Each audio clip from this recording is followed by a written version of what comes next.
So welcome to the second panel, Navigating Uncertainty and Political Change Among Partners. We've already alluded to the fact, multiple times in fact, that the Ukraine war has sort of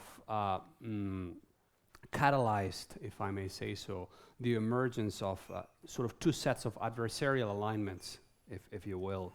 On the one hand, this so-called axis of upheaval or revisionism or what have you, structured around growing Sino-Russian cooperation, but also comprising a series of interlocking partnerships. The expression is from Sakir, actually, also involving the DPRK and Iran.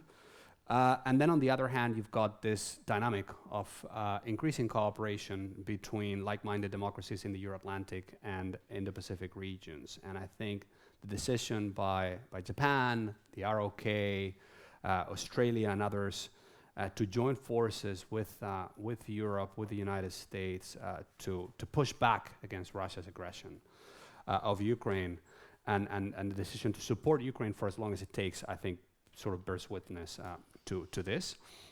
But now strategic and political uncertainty sort of triggers questions about Ukraine's fate, but also about the future of cross-regional cooperation more broadly, right? And we also touched on this earlier. I mean, for one thing, Russia's recent gains on the battlefield trigger questions about the effectiveness of Western aid and the effectiveness of our overall approach to the war.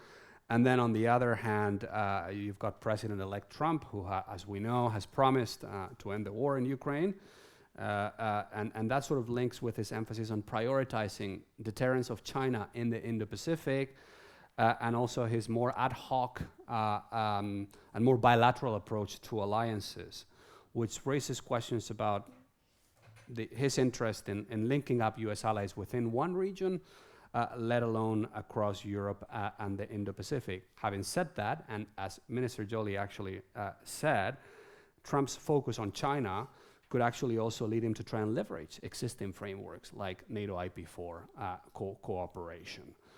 But beyond Trump, we're also seeing growing fatigue in some European capitals about in relation to the war, as well as maybe a more inward-looking government in Japan as well. So the main question I'd like to ask the panel is whether and how the deterioration of the situation in Ukraine, as well as leadership changes, which is a core theme of this panel, in the United States, in Japan, and in Europe, may impinge on the West's, if we may say so, approach towards Ukraine, as well as cross-regional cooperation more broadly.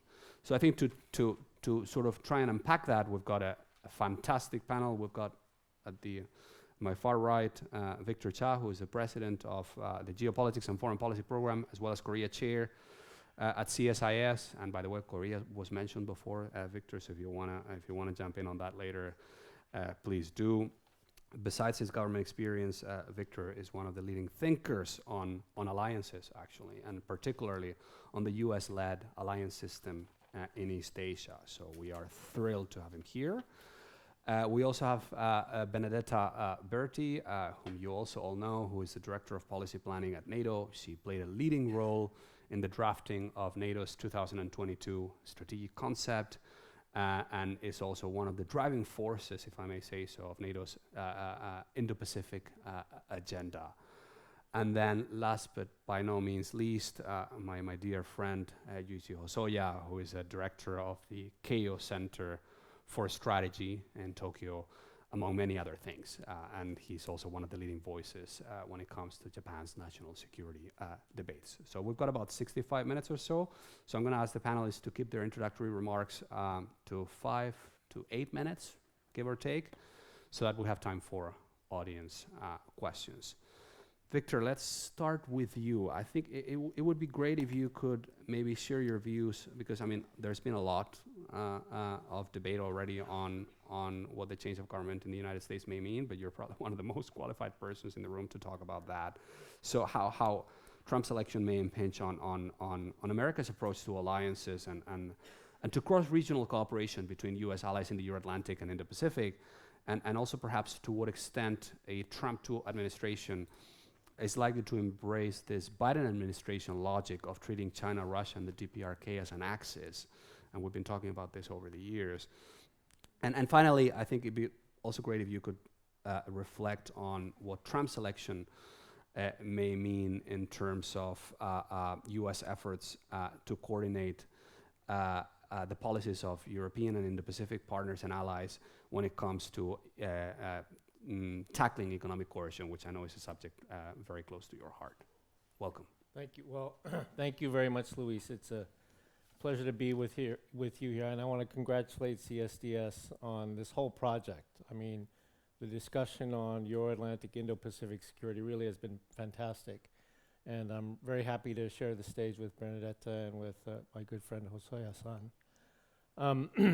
I'm going to offer an unvarnished personal view of what I think the coming of the second Trump administration means for allied cooperation in Indo-Pacific security. I'll start it by saying that listening to the conversation this morning and over the past couple of years, I have personally been impressed about how the conversation about Indo-Pacific security among Europeans has become more sophisticated and informed each year, right? With each conversation, with each discussion, to the point where now we talk about one theater, right? And we talk about sort of allies working together.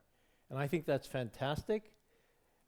But we've reached this point now in Indo-Pacific and Euro-Atlantic security. Like someone asked me during the break when the last time I was in Korea, I was in Korea for a Korean NATO conference, right? I mean, that's where we've come.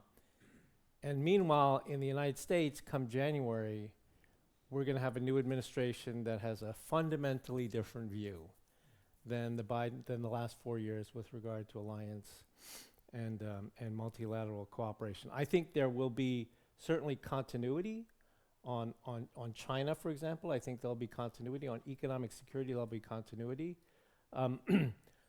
But my concern is that while Euro-Atlantic and Indo-Pacific partners will see continuity and will want to work together to do that, the Biden administration's approach is just going to be very America first, right?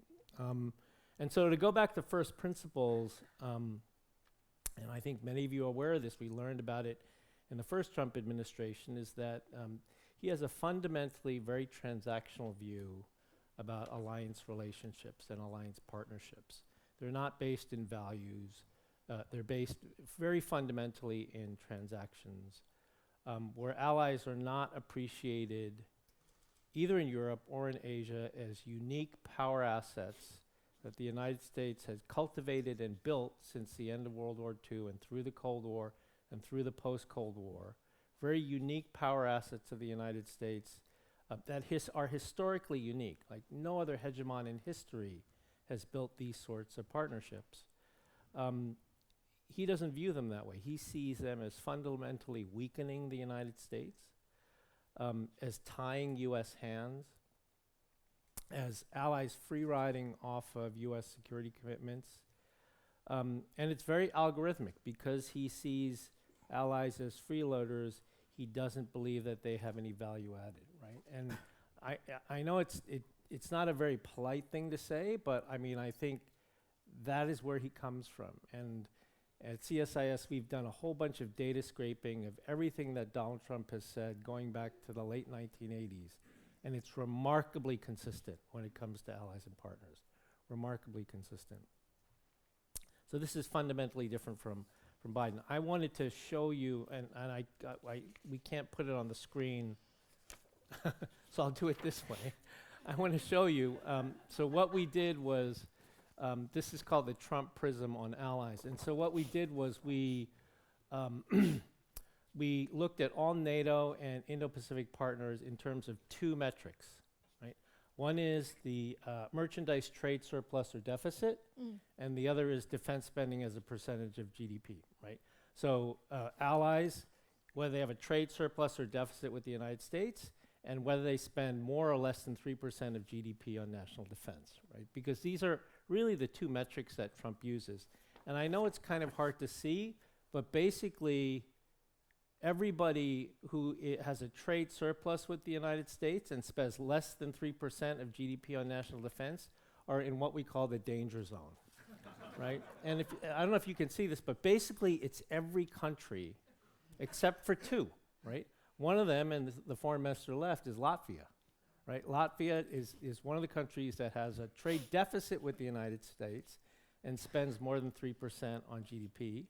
The other is Australia, because Australia is the only Indo-Pacific ally that has a trade deficit with the United States. All the rest of them have trade surpluses, in some cases record trade surpluses.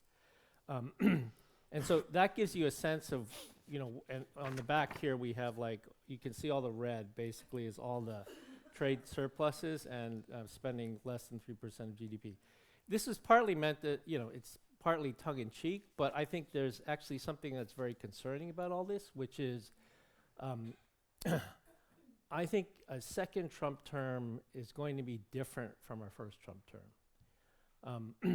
To take one example, in the first Trump term, in the Indo-Pacific, also in NATO, Trump focused a lot on burden sharing, right?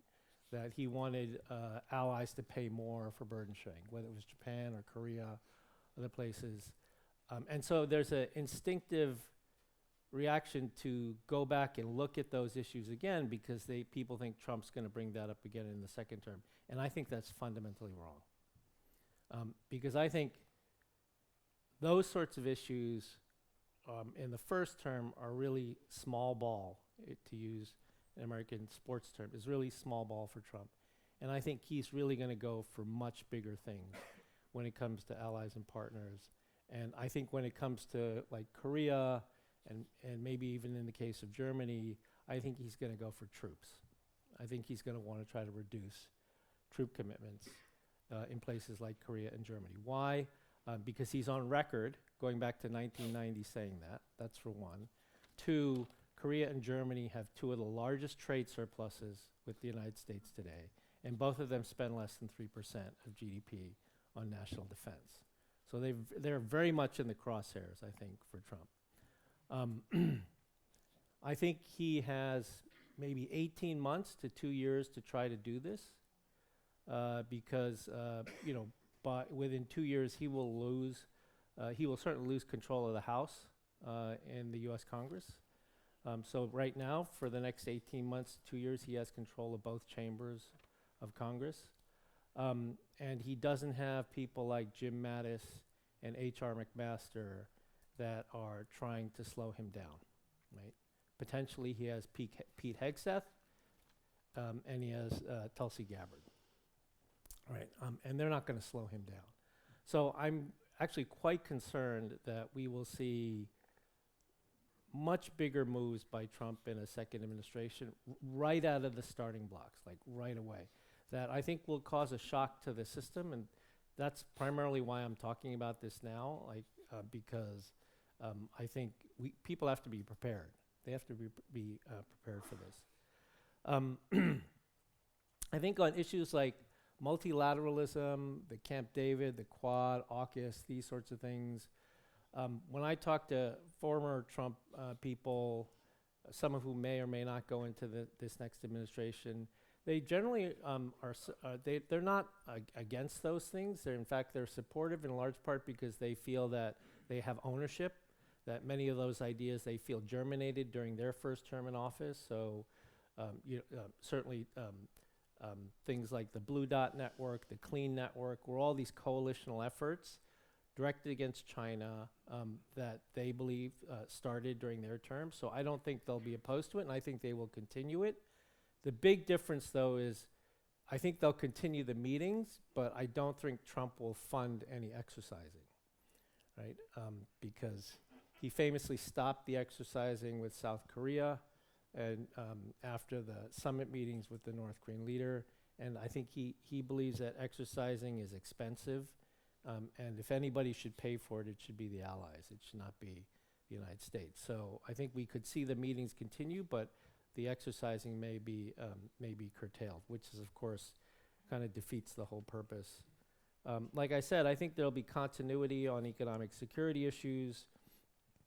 there certainly would be some difference in terms of how some of those economic security issues like AI and things will be fueled. I mean, Trump is certainly not in favor of like clean energy, will double down on fossil fuels, these sorts of things. But I think there will be continuity in terms of coalition building around economic security. And with regard to the axis, it certainly will not be as black and white as it has been over the past 4 years with the Biden administration. I think it's certainly very possible that Trump could seek some sort of fake peace deal with North Korea, pick up the pieces that were left from the meeting in Hanoi in February of 2019. I think on Taiwan, he is fundamentally unpredictable on Taiwan. I think on the one hand, he could increase arms sales to Taiwan and even formalize a security commitment. On the other hand, I think he could sell Taiwan down the river for a trade deal with China. Right? I mean, I think the variation is that wide.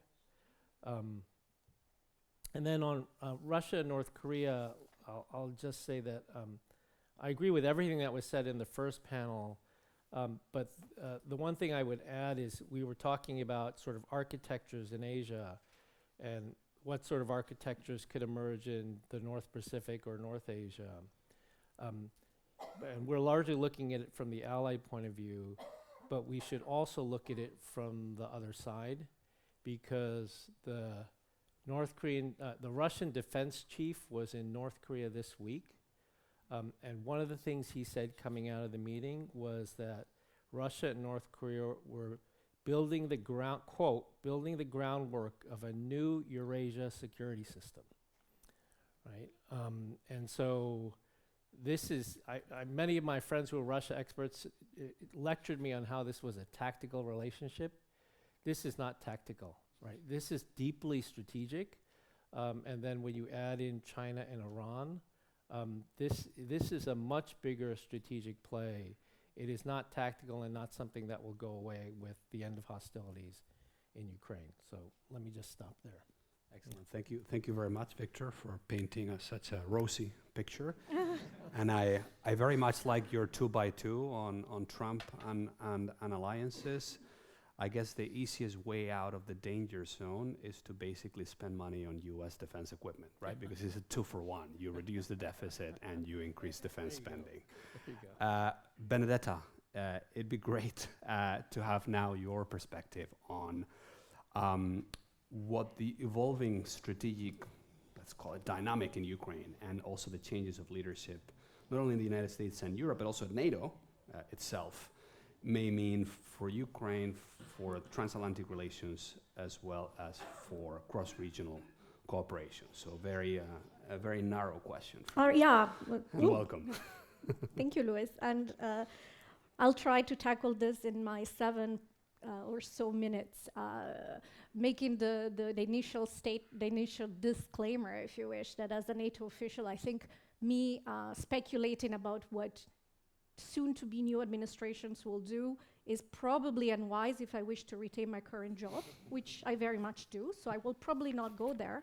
But instead, I might just zoom into what we're seeing today in terms of how Russia's war of aggression against Ukraine has become a catalyzer for accelerating patterns of adversarial alignment, and in addition to that, how the lessons we're learning from Russia's war of aggression against Ukraine could also be a catalyst for further cooperation between Indo-Pacific and Euro-Atlantic allies. So it's a way to dodge the bullet, but still get to the big mega trends, which I think remain the same irrespective of who sits in the White House. Irrespective of who sits in the White House, we are in the most dangerous, unpredictable, volatile, potentially escalatory security environment we've had in generations. I think that applies to both theaters. I think irrespective of who sits in the White House, one of the most significant trends reshaping the global balance of power is strategic competition, and the pacing challenge is the PRC. That remains. So let's start with what we know. And for both theaters, we also know that there is increased instability, increased volatility, recurrent shocks due to climate change, pandemics, and whatnot. So security environment, overall, there are differences in the challenges, but there's a lot of commonalities. And then we get to Ukraine. I think at the most basic level, and this was already said in the first panel, so I will not belabor it, Russia's war of aggression against Ukraine served as a catalyst for solidarity between Indo-Pacific and Euro-Atlantic allies and crystallized that perception that a security crisis in the Euro-Atlantic theater can actually be destabilizing for the Indo-Pacific. I think we're also learning that the reverse is true, and maybe this is an important lesson we need to drill into, namely that any significant deterioration or security crisis in the Indo-Pacific would be equally, if not more, detrimental to European security. So it goes both ways, right, that relationship. To me, one of the most interesting developments that has emerged out of Ukraine is really how it, to me, does serve as a catalyst to accelerate that dynamic of adversarial alignment between Russia, the PRC, Iran, and the DPRK.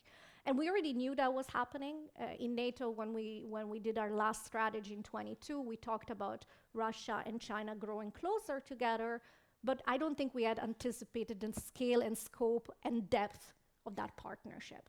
And that's why when you're asking me what is next for the Euro-Atlantic and the Indo-Pacific security architecture, I go back to how the war in Ukraine ends. Because to me that is going to be extremely consequential in terms of what path we go towards. In terms of adversarial alignment, I think that we can observe the closing, the deepening of that partnership at the strategic level, at the political level, and at the operational level. Strategically, and that's where I get about the outcome matters, any outcome that is rewarding Putin's war of aggression and his revisionist ambition would inevitably have ripple effects for other assertive authoritarian competitors, including those in Beijing, thinking about using force to change the security architecture in their region. And that's I think, something that most people share. But I would also say that the continuation of the conflict, the increased level of cooperation, and the crossing of more and more invisible red lines for that cooperation is also having an impact in terms of global stability. It is lowering globally the threshold for the use of force, and that's something I think very worrisome. And the more we see one of these actors acting with impunity, the more the others will be emboldened. And I think that's also what we see with the rise in intensity and scope of hybrid attacks, not just from Russia, but also from Iran, from the DPRK, from China, and of course the recent attacks on undersea cable is, if anything, a demonstration of that trend. So I think strategically it's really quite, and that's how I link the two theaters. I know some say that actually you can manage competition with China irrespective of what happens in the Euro-Atlantic theater. I am not so convinced. I think those interlinkages are actually there to stay. So that's the strategic relation. Politically, the more the war continues and the more these actors are seen as benefit from each other with relatively little consequences, the more I think they will also continue in their political partnership, which is proven quite effective in terms of sanctions circumvention, in terms of mitigating the impact of isolation from the Western allies. So I think that's also an important trend to watch. And then to me, very worrisome is the fact that Russia's war of aggression against Ukraine, and Ukraine itself today is a laboratory for all these countries to go experiment and learn. And if we want to see how the military cooperation between these actors has evolved in the last 18 months, I think there's something very worrisome there. Right? You can see whether it's Iranian ballistic missile technology being transferred to Russia, whether it's Russian technology being transferred to North Korea, whether it's North Korean troop being transferred to Russia. All of this indicates that there's much more fluid and much more substantial security and defense cooperation agenda. To me, that's also, that's not something that is going to change with very quickly or very easily, as long as the war in Ukraine is seen as an effort that is paying off. And what I would say is for us, sitting in Brussels or in Washington and observing these dynamics, I think we should be learning the lesson and thinking about how can we use this horrible war of aggression in European continent as a catalyst to further cooperation with Indo-Pacific partners. Maybe 2 words on that, and then I'll stop because I'm conscious of time. But I would say, and I'm happy to go into the NATO Indo-Pacific for cooperation agenda, but I think it's fair to say that we've focused a lot on cross-theater challenges. Hybrid, cyber, innovation, EDTs, countering disinformation. These are not bound by geography. They are expressed differently, manifest themselves different in the 2 theater, but they're cross-theater, cross-theater challenges. And that's absolutely the right way to go. At the same time, from the war in Ukraine, what I'm learning, and I think I'm not learning anything particularly extraordinary, but I think what I'm learning is in terms of wars of the future, 2 elements will be incredibly important. The pace of innovation and how fast we innovate and adapt and adopt new technologies and field them on the battlefield, and the ability to outproduce the enemy. These 2 elements, both innovation and defense cooperation, are to me incredibly interesting aspects where I see that even though there are different military problem sets in the 2 theaters, there's also a rationale to work more together on innovation, to leverage our respective innovation ecosystems, but also to further the cooperation on industry, because that is a common challenge where we can learn some from an Indo-Pacific partner, where our Indo-Pacific partners maybe can learn something from us on issues like contested logistics or enablement. So I think there's something to be explored there as we work towards the future. And then I close by saying that I think it's also very interesting to think about industrial cooperation as potentially a driver of more strategic convergence. And here the AUKUS, to me, comes to mind as how do you do that in practice? AUKUS Pillar 2 is opening lots of really interesting perspectives for European, and well, not for European, potentially for the countries that are invited to join. And last but not least, the PIPER, the Partnership for Indo-Pacific Industrial Resilience that the United States DoD is launching, to me is also incredibly interesting because it focuses on the problem set, how do we build industrial capacity in the 2 regions and mutually leverage our respective strengths. So I haven't talked so much about NATO, but I'm happy to do the NATO spiel later. Excellent. We're all looking forward to that. And thank you for the very clear messages. So basically, we should be paying attention to structural trends, and this adversarial dynamic thing is structural. So very clear, and I very much agree with that, by the way. Yuichi, we've had recently in Japan LDP leadership elections, parliamentary elections. So can you walk us through the implications, or what do you think the implications might be for Japanese foreign and security policy, and perhaps also what the question of what the new leadership in Washington and Tokyo may mean for the U.S.-Japan alliance, which of course is a bedrock or one of the bedrocks of security in the Indo-Pacific, but also perhaps for Japan's approach to Ukraine and cross-regional cooperation more broadly. Well, thank you very much, Luis, my good friend, for your kind introduction. And I also like to admire the contribution that you and Evan and the CSDS team contribute to put the debate of Indo-Pacific at the center of security dialogue in Brussels.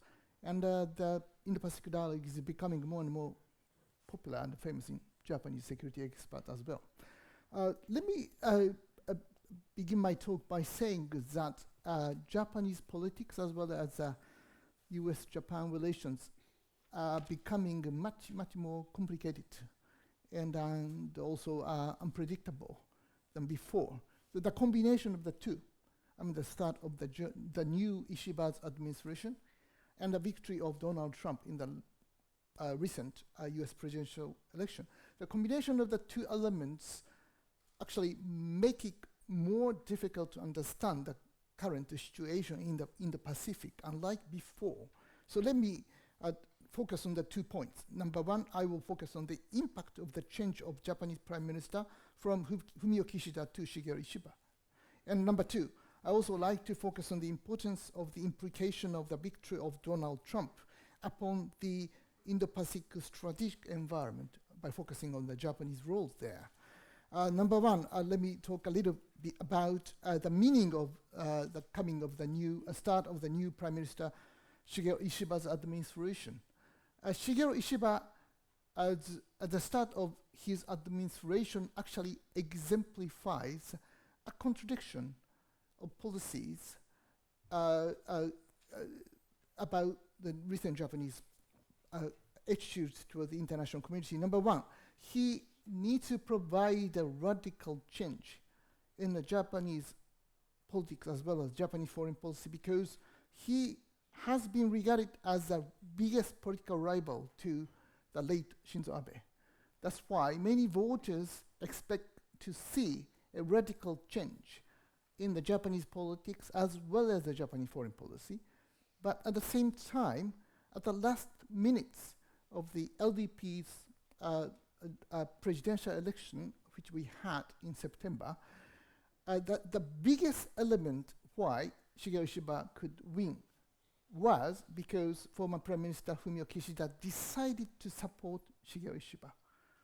And that was a big shock to many, because we thought that Ishiba Shigeru was regarded as a biggest political rival to not just Shinzo Abe, but also to his foreign minister, Fumio Kishida.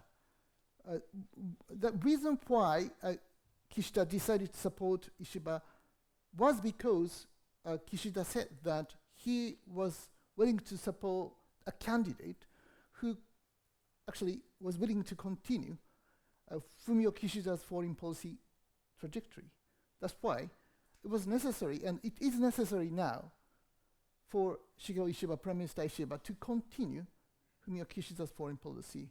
And foreign policy experts in Japan generally regard that Fumio Kishida's foreign policy was really excellent and superb, one of the best, the peak of Japanese foreign policy in the last several decades. That's why it's a good news for us to see the continuation of Fumio Kishida's foreign policy course, even though with some different rhetorics. He's a populist leader, and he needs to provide a difference in Japanese politics to voters. That's why we will see some kind of a new wordings, new rhetorics, but still, I'm sure that he continued to provide a similar or the same foreign policy course. And we already saw it in several cases. Like, as a foreign minister, Takeshi Iwaya actually visited Ukraine, Kiev, for one of his first foreign visits in October. And then Defense Minister Gen Nakatani last month joined NATO Defense Minister meeting for the first time for Japanese Defense Minister.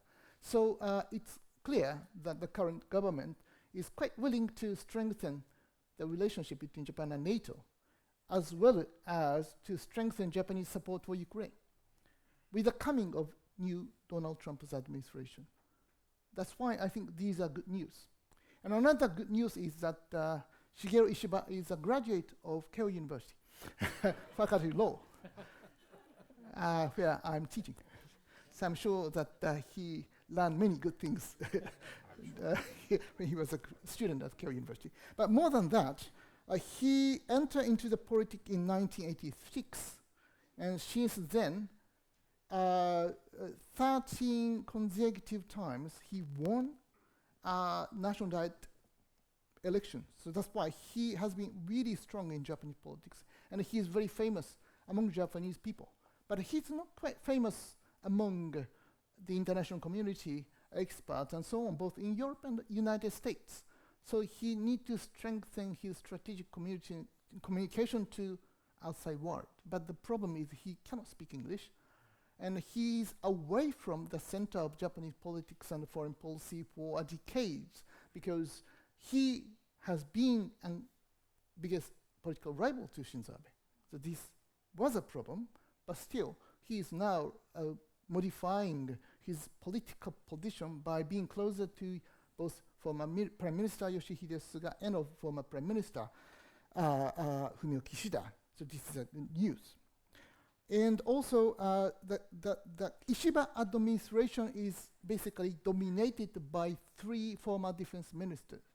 The Prime Minister Ishiba Shigeru himself, he was a foreign defense minister for 2 times, and twice. And also, Gen Nakatani, the current defense minister, also was defense minister twice. And the current foreign minister, Iwaya Takeshi, was also defense minister previously. And the three, the key ministers, have been at the center of LDP's foreign policy, defense policy making. So we can basically rely on them. But there are still several problems. Just before he became prime minister, Ishiba Shigeru launched the concept of Asia NATO. And many security experts in Japan do not believe that it is quite possible soon to create it. So that's why we are pushing, providing a pressure upon Shigeru Ishiba and some others to tone down the wordings of the Asian NATO, because China is angry about that. And ASEAN countries are really willing to see it. So that's why now that I think that the government is trying to modify the original Asian NATO concept to put into the framework of lattice work alliance structure, or the cooperation among like-minded democracies, or the collection of multilateral cooperation, of course, including a Quad and Japanese participation partly to the AUKUS, and also Japan-NATO cooperation and so on. So I'm sure that the Japanese government is continuing to strengthen this kind of security cooperation with like-minded partners, and the coming of course, Donald Trump will further enhance the trends of Japanese foreign policy, security policy, to strengthen these security cooperation with like-minded partners. Let me turn to the implication of the victory of Donald Trump upon the Indo-Pacific strategic environment. First of all, Trump 2.0 is will be radically different from Trump 1.0, where we could have many, many reliable adults in the government whom we can rely on. But in the Trump 2.0, of course, there are some, but the number is shrinking. So it means that there are much less contact persons whom Japanese government can really rely on. And another thing is that Donald Trump, President-elect, is much more confident about his own vision, methodology, and tactics to promote his own foreign policy. In 2017, when Shinzo Abe was prime minister, soon after he came back from Florida to play golf with newly elected President Donald Trump, I had a private dinner with Shinzo Abe, the late Shinzo Abe, and I asked a question to him about his impression about Donald Trump and the conversation he had during he played golf with Donald Trump. And during the 2 rounds, it's a long time, for many hours, Donald Trump was repeatedly asking questions about both Xi Jinping and President Putin, because seen from Shinzo Abe, Donald Trump looked quite nervous about creating a relationship or friendly conversation with both Xi Jinping and Putin, whom Donald Trump didn't know at all around that time. But both Xi Jinping and Putin, Prime Minister Abe knew very well. That's why Donald Trump needed to rely on Abe Shinzo's advice on how to be closer to these authoritarian leaders.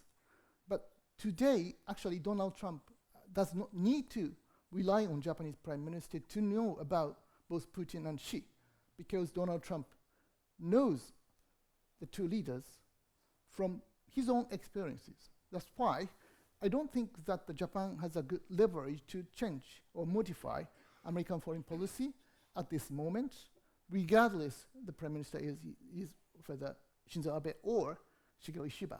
So Japan has much weaker leverage to change the course of American foreign policy today. But at the same time, we have had much longer time for the preparation this time, nearly a year or more, because we could imagine that Donald Trump could win the presidential election.